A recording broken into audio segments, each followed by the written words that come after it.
অৰণ্যৰ মাজে মাজে প্ৰায় ভ্ৰমণ কৰি ফুৰিছিলোঁ। এদিন ডাঙৰ গছ এজোপাৰ গুৰিত সৰু সুৰংগ এটা খান্দি তাতে বাসস্থান কৰা গুইটোৱে ৰ'দ পোৱাই আছিল আৰু সেই দৃশ্য কেমেৰাৰ লেন্সত ধৰি ৰাখিছিলোঁ। সেয়া আছিল কৌতূহলৰ আৰম্ভণি।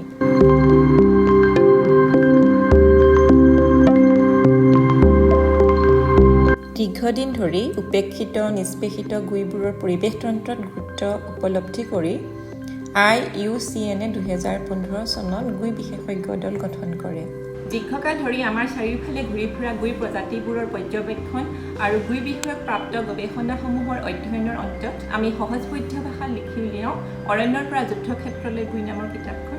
আৰু এই কিতাপখনৰ শুভ উন্মোচনৰ প্ৰাক মুহূৰ্তত আমাক শুভেচ্ছা বাৰ্তাৰে কৃতাৰ্থ কৰিছে এগৰাকী আন্তঃৰাষ্ট্ৰীয় গুই বিষয়ক বিশেষজ্ঞ IUCNৰ মনিটৰ লিজাৰ্ড স্পেচিয়েলিষ্ট গ্ৰুপৰ সদস্য তথা ইউনিভাৰ্চিটি অৱ মালয়েছিয়াৰ institute of biodiversity and environmental কনজাৰ্ভেশ্যনৰ গৱেষক শ্ৰেয়া ভট্টাচাৰ্য। তেখেতক আন্তৰিক ধন্যবাদ আৰু কৃতজ্ঞতা। Hello everyone and namaskar. I am Shreya Bhattacharya, commission member of the IUCN SSC Monitor Lizard Specialist Group, and today I am really happy to introduce the book Monitor Lizard From Forest to Battlefield, written by Girimallika Saikia and published by the Purvanchal Prakash, Guwahati. This book is really special because it is one of the first books written in regional languages on monitor lizard.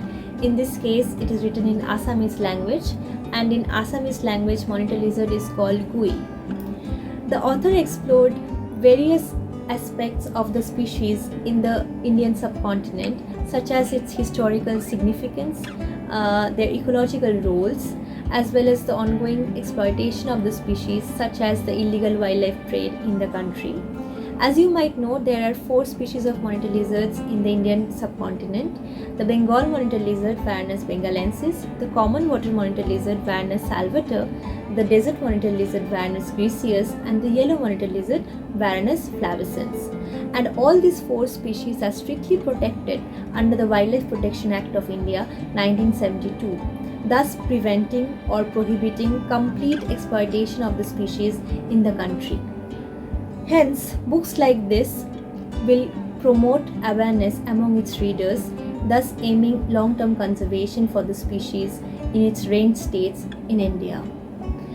I would like to say that this book will be shared among the commission members of the IUCN SSC Monitor Lizard Specialist Group, and I personally wish our author Girimallika Saikia all the very best for the book launch.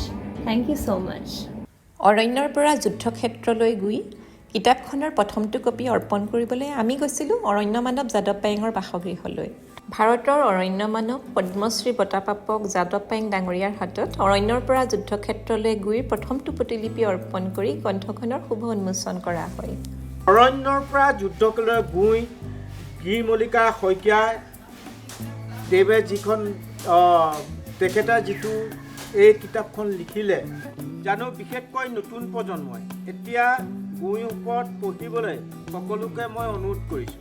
আৰু এই কিতাপখন পঢ়ি গুইৰ বিষয়ে আপোনালোকৰ আকৌ জ্ঞানৰ চৰ্চা জানিবলৈ বহুত ইচ্ছা থাকিব বুলি মই আশাৰে সকলোকে মই অনুৰোধ কৰিছোঁ।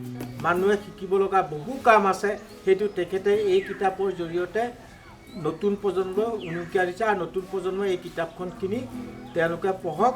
তেখেতলৈ ধন্যবাদ জনাইছোঁ।